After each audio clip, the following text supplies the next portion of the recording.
Hello everyone, most welcome to my YouTube channel. तो चलिए अपन आज फिजिक्स के इम्पॉर्टेंट क्वेश्चन सॉल्व करना स्टार्ट करते हैं। तो सबसे पहला क्वेश्चन क्या कह रहा है, maximum range of projectile is for angle, यानी जो प्रक्षेप का परास होता है अधिकतम कब होता है। तो कौन सी डिग्री पे होता है, यानी यहाँ पर डिग्री पूछा गया, कोड पूछा गया, किस पे अधिकतम होता है। तो फिर जनरली अगर मैं आपको बताऊं तो सबसे पहले हमको इसका फार्मूला पता होना चाहिए, है ना। सबसे पहले हमें इसका फार्मूला पता होना चाहिए। इसका फार्मूला होता है R=U² sign to theta upon sine to theta upon R, है ना। तो इसका फार्मूला यही होता है साइन टू थीटा अपॉन जी। तो मैंने यहाँ R बोल दिया बट G होता है। तो इसका मान मैक्सिमम कब होगा, जब साइन टू थीटा का मान मैक्सिमम होगा। तो साइन टू थीटा का मान 90 डिग्री पे मैक्सिमम होगा। तो यहाँ से साइन थीटा इक्वल टू क्या आ जाएगा, 90/2 यानी कि 45 डिग्री। तो वैसे भी आपको याद ही रहा होगा कि 45 डिग्री पे यानी 45 पे प्रक्षेप का परास अधिकतम होता है, और यहाँ मैंने डिफाइन करके भी आपको बता दिया। आई थिंक आपको समझ में आ गया होगा। तो चलिए नेक्स्ट क्वेश्चन पे बढ़ते हैं। एंड ये क्वेश्चन बहुत ज़्यादा इंपॉर्टेंट है, PYQ रह चुका है ये क्वेश्चन, अब की बार का PYQ है ना। तो चलिए अगले क्वेश्चन पे बढ़ते हैं। ये क्वेश्चन दूसरा क्या कह रहा है, capacitance of parallel plate capacitor depends upon, यानी जो समांतर प्लेट संधारित्र की धारिता है वो निर्भर करती है। तो समांतर प्लेट संधारित्र की धारिता किस पे निर्भर करती है, हमको कैसे पता चलेगा, जब हमें इसका फॉर्मूला पता होगा तब पता चलेगा, है ना। तो इसका फॉर्मूला क्या होता है, C=ε0A/d। तो किस पे निर्भर करता है, एक तो C डायरेक्टली प्रोपोर्शनल होगा A यानी एरिया के, एंड सेकेंड बात करें तो C इनवर्सली प्रोपोर्शनल होगा D डिस्टेंस यानी दूरी के। तो मास के नहीं होगा यानी द्रव्यमान के नहीं होगा, मोटाई पे निर्भर नहीं करता और पदार्थ पे भी नहीं निर्भर करता, एरिया यानी क्षेत्रफल एंड सेपरेट यानी इसके बीच की दूरी और क्षेत्रफल पर निर्भर करता है। तो यहाँ से कौन सा करेक्ट आंसर होगा, ऑप्शन नंबर बी बिल्कुल करेक्ट आंसर हो जाएगा। एंड यहाँ से आपको इसका फॉर्मूला भी लर्न कर लेना है जो कि बहुत ज़्यादा इंपॉर्टेंट है, C=ε0A और अपॉन डी। और यहाँ से एप्सिलॉन नॉट का मान भी पूछा जा सकता है। एप्सिलॉन नॉट का मान है ना, निर्वात की वैद्युतशीलता बोलते हैं आई थिंक इसको हिंदी में। तो एप्सिलॉन नॉट का मान भी पूछा जा सकता है। तो 8.85 × 10⁻12 है ना, ये भी इम्पॉर्टेंट है, आपको इसको भी लर्न कर लेना है। तो चलिए आज के अगले क्वेश्चंस पे हम बढ़ते हैं दोस्तों। अगला क्वेश्चन क्या कह रहा है, ये वाला क्वेश्चन क्या कह रहा है, किसी पिंड का द्रव्यमान केंद्र। तो यहाँ सेंटर ऑफ मास की बात कर रही, CM की बात की जा रही है। तो कोई पिंड का द्रव्यमान केंद्र मतलब कहाँ पर होता है, तो पिंड कैसा भी हो उसका द्रव्यमान केंद्र जरूरी नहीं है कि हमेशा बीच में हो, है ना। द्रव्यमान केंद्र क्या होता है, सेंटर ऑफ मास, कि कोई बॉडी है रिजिड बॉडी है ना, कोई कठोर बॉडी है या रिजिड बॉडी है, तो उसका संपूर्ण द्रव्यमान जिसपे होता है वही द्रव्यमान केंद्र होता है, और जहाँ पर मास ज़्यादा होता है द्रव्यमान केंद्र उसी ओर होता है। तो बिल्कुल कौन सा यहाँ पर करेक्ट होगा, तो ऑप्शंस पढ़ते हैं तो अब हमको पता चलेगा। ऑप्शन ए कह रहा है हमेशा ज्यामिति केंद्र पर स्थित होता है। तो ज़रूरी नहीं है हमेशा ज्यामिति केंद्र पर हो, मैंने आपको बताया हमेशा पिंड के अंदर स्थित होता है। तो ये भी जरूरी नहीं है कि हमेशा पिंड के अंदर ही हो, है ना, हमेशा पिंड के बाहर स्थित होता है, ये भी कंडीशन जरूरी नहीं है। पिंड के अंदर या बाहर स्थित हो सकता है, बिल्कुल D is absolutely correct answer. जो सेंटर ऑफ मास होता है ये क्या होता है, पिंड के अंदर बाहर बीच में कहीं पर भी हो सकता है ना। तो कौन सा करेक्ट आंसर होगा यहाँ, ऑप्शन नंबर डी। एंड आज के क्वेश्चंस ज़्यादातर PYQs है एंड इम्पॉर्टेंट क्वेश्चंस भी है, तो आप ज़रूर इनको लिखिएगा या फिर सॉल्व कीजिएगा, नहीं तो मुझे टेलीग्राम पे फॉलो कीजिएगा, ये पेज मैं आपको स्क्रीनशॉट करके भेज दूंगी, है ना। तो चलिए अगले क्वेश्चन पे बढ़ते हैं अपने। अगला क्वेश्चन क्या कह रहा है अपना, which one of the following is not force, निम्नलिखित में से कौन एक बल नहीं है।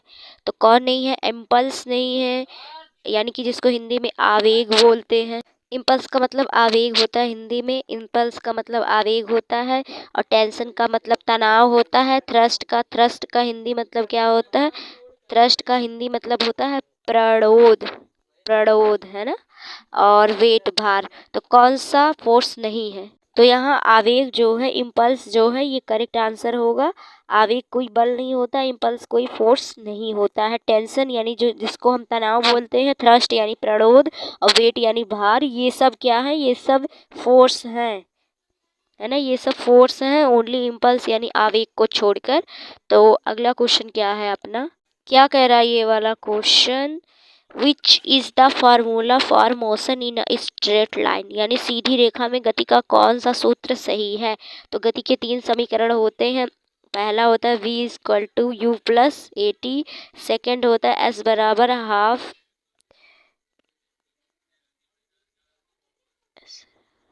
ए टी स्क्वायर, एंड थर्ड होता है यू स्क्वायर बराबर वी स्क्वायर माइनस 2as। तो 3 इक्वेशन होते हैं, फर्स्ट होता है सेकंड थर्ड गति का समीकरण होता है। तो स्ट्रेट लाइन के लिए क्या होता है? v equal to u plus a t. तो कौन सा करेक्ट होगा? ऑप्शन बी करेक्ट होगा। हाँ बिल्कुल, ऑप्शन बी बिल्कुल करेक्ट आंसर हो जाएगा। v equal to u plus a t, ये सीधी रेखा में गति के लिए होता है सूत्र सही। तो कौन सा करेक्ट आंसर होगा? ऑप्शन बी करेक्ट होगा। एंड ये तीनों समीकरण जो कि v equal to u plus a t, s equal to half a t square, and v square equal to u square equal to v square minus 2s, तो ये सब तीनों गति के समीकरण है। आई होप आप सबको इस याद भी होगा। तो चलिए नेक्स्ट क्वेश्चन पे बढ़ते हैं। अगला क्वेश्चन क्या कह रहा है? अगला question, the symbol of represent amount of substance, यानी जो पदार्थ की मात्रा होती है उसे दर्शाने वाला प्रतीक क्या होता है? बिल्कुल मोल होता है। कैंडेला क्या होता है? कैंडेला क्या होता है? ये किसका होता है? कैंडेला होता है ज्योति तीव्रता का, ज्योति तीव्रता का, ज्योति तीव्रता का। एंड के से केल्विन होता है, के से क्या होता है? केल्विन होता है। एंड अगला ए से बात करें, ए से एम्पियर होता है, एम्पियर। तो आई थिंक आपको समझ में आ गया होगा। तो ऑप्शन ए यहाँ बिल्कुल करेक्ट आंसर हो जाएगा। चलिए नेक्स्ट क्वेश्चन पे बढ़ते हैं। क्या कह रहा है अगला question? A light year is a unit of, तो प्रकाश वर्ष किसकी इकाई है? तो टाइम, टाइम का सेकंड होता है, टाइम का सेकंड होता है। डिस्टेंस का बिल्कुल है। मास का यानी द्रव्यमान का क्या होता है? मास का किलोग्राम होता है, मास का किलोग्राम होता है। एनर्जी का क्या होता है? जूल होता है। चलिए हम अपने आज के अगले क्वेश्चन पे पढ़ते हैं। एंड ये सब क्वेश्चंस बहुत ज़्यादा इंपॉर्टेंट है। ये वाला क्वेश्चन कह रहा है the unit of mass in FPS system is, तो एफपीएस प्रणाली में द्रव्यमान का मात्रक है। तो FPS, MKS, MKS, FPS and CGS. तो ये तीनों क्या डिनोट करते हैं? तीनों एक दूरी, द्रव्यमान, सेकेंड समय, दूरी, द्रव्यमान और समय को डिनोट करते हैं ना, ये तीनों डिनोट करता है। तो एफ में क्या होता है? दूरी को फुट में दिखाया जाता है। और एफपीएस में क्या होता है? द्रव्यमान को पाउंड में। और सेकेंड, समय का हमेशा सेकेंड रहेगा तीनों में। और एमकेएस पद्धति में क्या होगा? द्रव्यमान, दूरी को मीटर में दिखाएंगे, द्रव्यमान को। और सीजीएस मात्रक में क्या होगा? सेंटीमीटर में दिखाएंगे, ग्राम में दिखाएंगे। और सेकंड में होगा ही, इसको किलोग्राम में दिखाएंगे। तो एफपीएस में पूछा गया है, एफपीएस विमान पूछा गया है, तो एफपी, पी से क्या दिखाता है? पाउंड। तो करेक्ट होगा pound. C option will be your correct answer. तो चलिए अगले क्वेश्चन पे चलते हैं। ये वाला क्वेश्चन क्या कर रहा है? What is unit of solid angle. अगर ओनली एंगल की बात किया होता, एंगल की यानी कोण की बात किया होता, तो कोण यानी एंगल का मात्रक क्या होता है? रेडियन होता है, रेडियन। लेकिन यहाँ सॉलिड एंगल की बात की जा रही है, ठोस कोण की बात की जा रही है, तो इससे रेडियन होगा करेक्ट आंसर। सेकंड टाइम का होगा रेडियन, रेडियन एंगल का होगा। कैंडेला ज्योति तीव्रता का होगा। तो कौन सा? यहाँ again C option correct answer हो जाएगा। तो चलिए अगले क्वेश्चन पे बढ़ते हैं। ये वाला क्वेश्चन क्या कह रहा है? 1 parsec is equal to 1 parsec बराबर होता है। तो 1 पारसेक सबसे पहले सबसे बड़ी दूरी का मात्रक होता है ना, दूरी का सबसे बड़ा मात्रक होता है। और इसके बाद इसका किसके बाद कितने के बराबर होता है, 3.26 लाइट ईयर यानी 3.26 प्रकाश वर्ष के बराबर होता है, या 3.08 × 10⁻16 के बराबर होता है, या फिर बोथ ए एंड बी। तो बिल्कुल किसके बराबर होता है, दोनों के बराबर होता है। तो कौन सा करेक्ट होगा, ऑप्शन सी करेक्ट होगा। तो this is very very important point. तो पारसेक होता है 3.26 लाइट ईयर के इक्वल एंड 3.08 इंटू 10⁻16 के बराबर। तो बिल्कुल ये मान आपको याद रखने हैं। तो चलिए हम आज के अपने अगले क्वेश्चन पे बढ़ते हैं। ये वाला क्या कह रहा है, weight of an object is, किसी वस्तु का भार क्या कहलाता है, the same as it mass, अपने द्रव्यमान के बराबर, या फिर the force with which earth attract it, या फिर डिपेंड्स ऑफ ग्रेविटी, या फिर ए यूनिवर्सल कांस्टेंट। तो कौन सा यहाँ से करेक्ट आंसर होगा, तो ऑप्शन बी करेक्ट होगा। जिसका हिंदी में आपको बताऊं तो जिसका हिंदी क्या होगा, the force with which earth attract is, यानी वह बल जिससे पृथ्वी उसे आकर्षित करती है। तो कौन सा करेक्ट आंसर होगा यहाँ, ऑप्शन बी करेक्ट होगा। कौन सा करेक्ट आंसर होगा, ऑप्शन बी करेक्ट आंसर हो जाएगा, ऑप्शन बी। चलिए अगले क्वेश्चन पे बढ़ते हैं।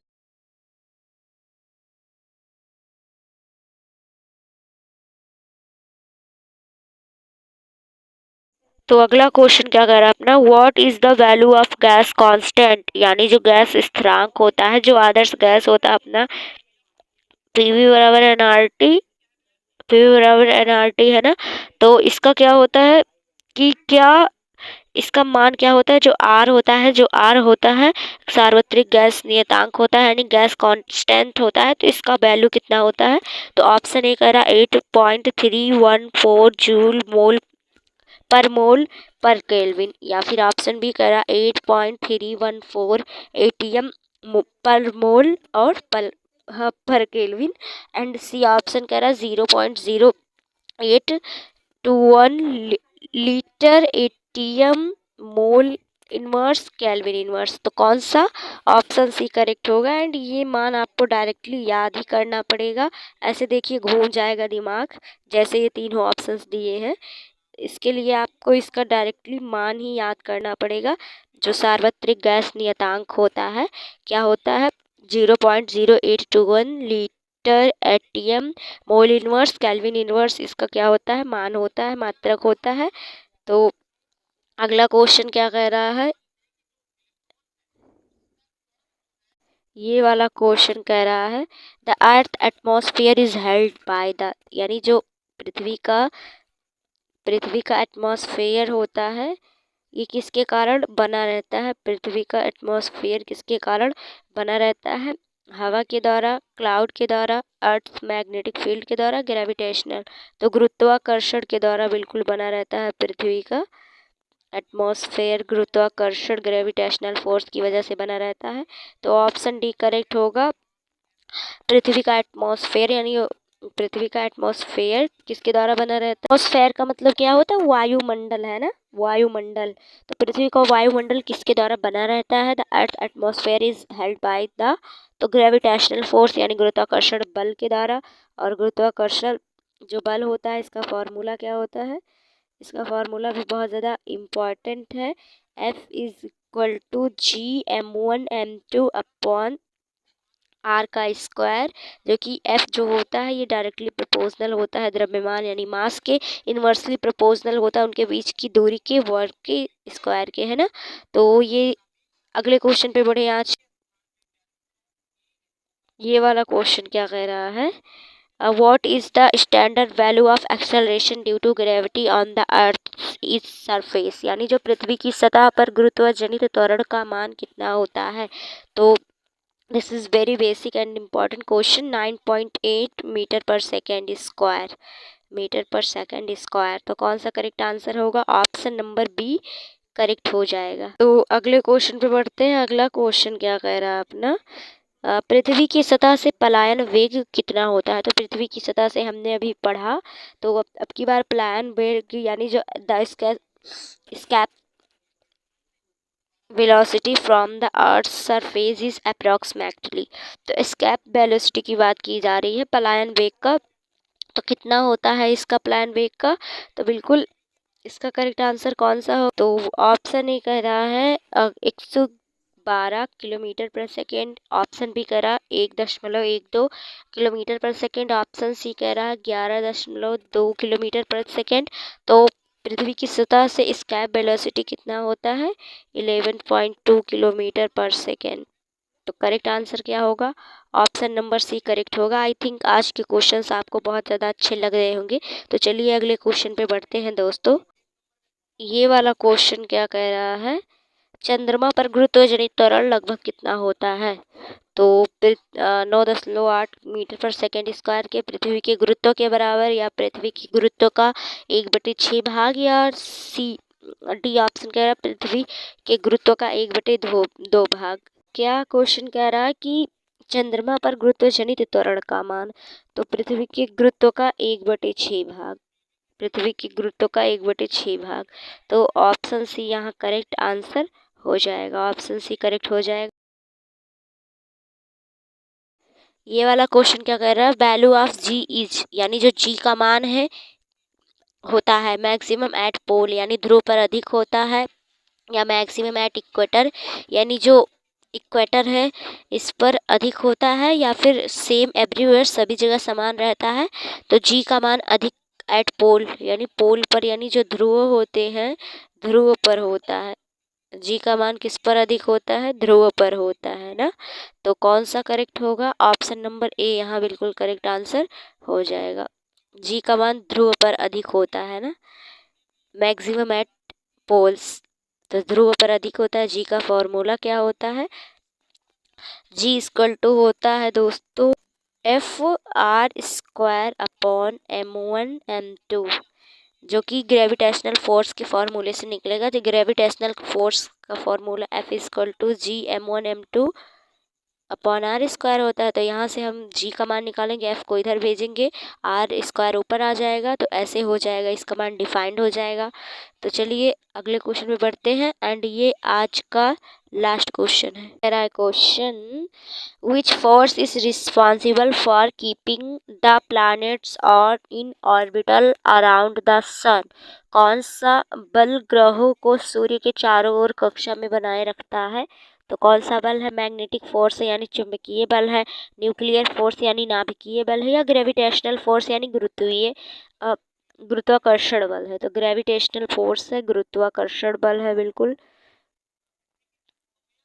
गुरुत्वाकर्षण बल है, बिल्कुल। तो यहाँ ऑप्शन सी करेक्ट होगा।